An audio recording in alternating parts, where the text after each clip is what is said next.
আসসালামু আলাইকুম ওয়া রাহমাতুল্লাহ। প্রিয় দর্শক, নিউজ ওয়ানে এখন দেখবেন হাসিনার স্বৈরশাসন 2009 থেকে 2024, গোপালীদের দাপটে কলঙ্কিত পুলিশ বাহিনী, ব্যক্তিগত সম্পদের পাহাড়, সরকারের ক্ষমতা টিকিয়ে রাখতে যেভাবে অপরাধের সাম্রাজ্য গড়ে তুলেছিলেন। বিস্তারিত জানতে ভিডিওটি না টেনে দেখতে থাকুন। 2009 সালে ক্ষমতায় আসার পর হাসিনা তার ক্ষমতা টিকিয়ে রাখার জন্য মাস্টার প্ল্যান করেন। এই মাস্টার প্ল্যান ছিল বাংলাদেশ পুলিশ বাহিনীকে নিয়ে, কারণ তিনি জানতেন পুলিশকে যদি বশে আনা যায় তাহলে দেশের মানুষকে শায়েস্তা করা সহজ হবে এবং তারা চুপ হয়ে থাকবে। জানা গেছে, হাসিনা ক্ষমতা আসার পর পুলিশ বাহিনীতে 32,000 সদস্য নিয়োগ করা হয়, যার মধ্যে 8,000 ছিল গোপালগঞ্জ জেলার। নিয়োগের ক্ষেত্রে এই দলীয়করণের আদেশ আগে থেকে রেখেছিলেন হাসিনা। এখান থেকে পুলিশ বাহিনীতে দুর্নীতি শুরু হয়। এক পর্যায়ে গোপালগঞ্জের পুলিশ সদস্যদের নিজেদের গোপালী বলে পরিচয় দিতে রীতিমতো গর্ববোধ করত। বিশেষ করে বিসিএস ক্যাডারভুক্ত গোপালী কর্মকর্তারা রাতারাতি প্রভাবশালী হয়ে ওঠে পুলিশ বাহিনীতে। গোপালী হিসেবে তারা খুব সহজেই হাসিনার সুনজরে চলে আসে। স্বরাষ্ট্র মন্ত্রণালয় থেকে পুলিশের ঊর্ধ্বতন গোপালী কর্মকর্তাদের প্রাইজ পোস্টিং দেওয়া হতো। গোপালীরা হয়ে ওঠেন পুলিশ বাহিনীর মহিরুহু। তারা এতটাই ক্ষমতাধর ছিল যে তাদের দাপটে ঊর্ধ্বতন কর্মকর্তারাও তটস্থ থাকত। এমনই একজন ডিএমপির সাবেক পুলিশ কমিশনার হলো হাবিবুর রহমান।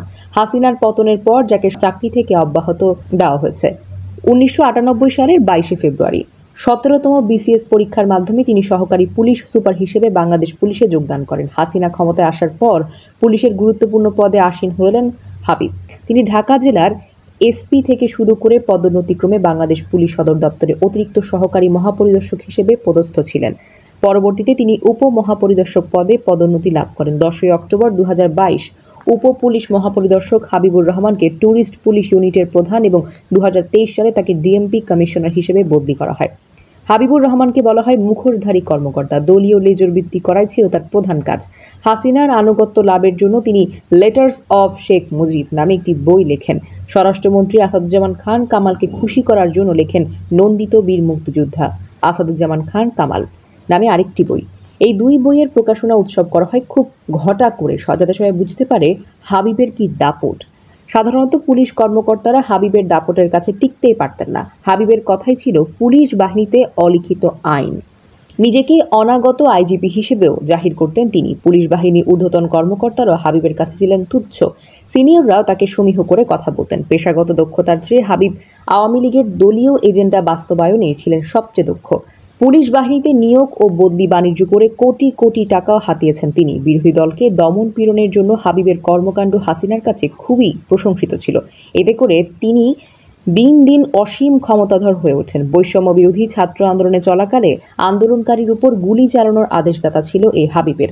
আন্দোলন চলাকালে ডিএমপির যেসব থানা এলাকায় গুলিতে মানুষ মরেনি, সেসব থানার ওসিকে তিনি প্রকাশ্যে গুলি করে মানুষ হত্যা করে আতঙ্ক সৃষ্টি করার আদেশ দিয়েছেন বলে বেশ কয়েকজন ওসি স্বীকার করেছেন। তারা বলেন, কমিশনার স্যারের অর্ডার, আমরা বাধ্য হয়ে নিরীহ মানুষের উপর গুলি করেছি, তা না করলে চাকরি যাওয়ার হুমকি ছিল।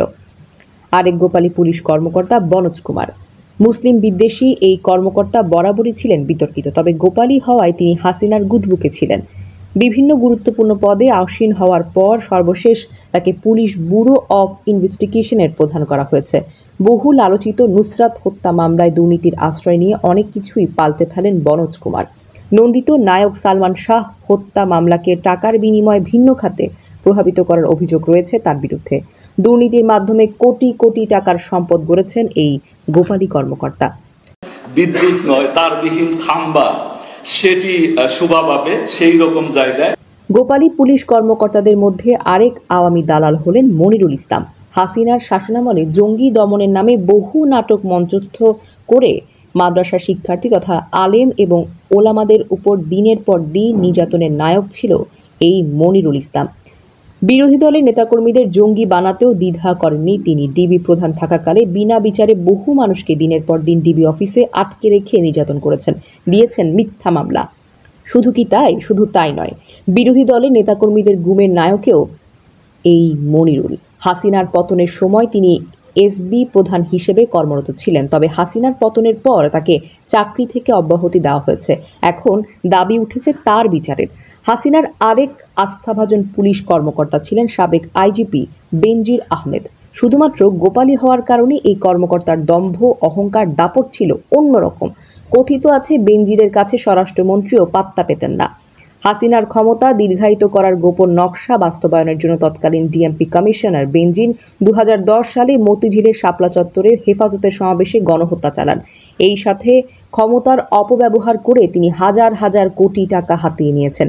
ইসলাম বিদ্বেষী বেনজিরের দুর্নীতি, হিন্দু সম্প্রদায়ের জমি জবর দখল সহ নানা কৃত্তিকলাপ ইতোমধ্যে দেশবাসী জেনে গেছে। দুর্নীতির দায়ে অভিযুক্ত হাসিনার বিশ্বস্ত সাবেক এই আইজিপি এখন দেশান্তরী হয়ে পালিয়ে বেড়াচ্ছেন। আরেক গোপালী কর্মকর্তা খোরশেদ হোসেন। র্যাবের মহাপরিচালক খোরশেদ হোসেনকেও ইসলাম বিদ্বেষী হিসেবে সবাই জানে। কথায় কথায় হাসিনার দালালি করার সিদ্ধহস্ত খোরশেদ হোসেন বিরোধী দলীয় নেতাকর্মীদের গ্রেফতার, হয়রানি সহ বহু মিথ্যা মামলা করেছেন। বিচার বহির্ভূত হত্যাকাণ্ড সহ তার বিরুদ্ধে বিরোধী দলের নেতাকর্মীদের গুম করার অভিযোগ রয়েছে।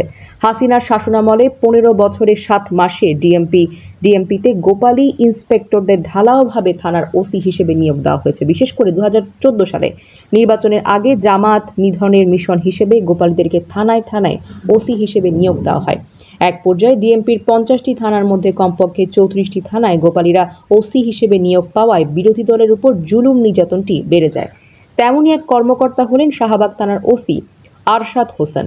বৈষম্য বিরোধী ছাত্র আন্দোলনে মার্চ ফর জাস্টিস কর্মসূচি চলাকালে ঢাকার নিউ মডেল ডিগ্রি কলেজের শিক্ষার্থী নাহিদুল ইসলামের মুখ চেপে ধরে পুলিশ পরিদর্শক মোহাম্মদ আরশাদ হোসেন আলোচনায় আসেন।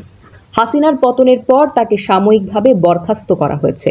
আলাপকালে বেশ কয়েকজন কর্মকর্তা বলেন, মূলত পুলিশ বাহিনীকে গণবিরোধী বানানোর রূপকার ছিলেন গোপালীরা। তাদের দাপটে অন্য জেলার কর্মকর্তারা অসহায় হয়ে পড়েছিলেন। অন্য জেলায় পুলিশ কর্মকর্তাদের প্রমোশন না দিয়ে গোপালীদের প্রমোশন দিয়ে হাসিনা সরকার বহু কর্মকর্তাকে বঞ্চিত করেছে। কেউ কেউ বলেছেন, হাসিনার পতনের জন্য দায়ী পুলিশ বিভাগে দলীয়করণ। এটা না করা হলে পুলিশ জনগণের আস্থাভাজন হয়ে থাকত। ক্ষমতায় কুক্ষিগত করতে হাসিনা গোপালীদের প্রমোট করে নিজের সর্বনাশ ডেকে এনেছে।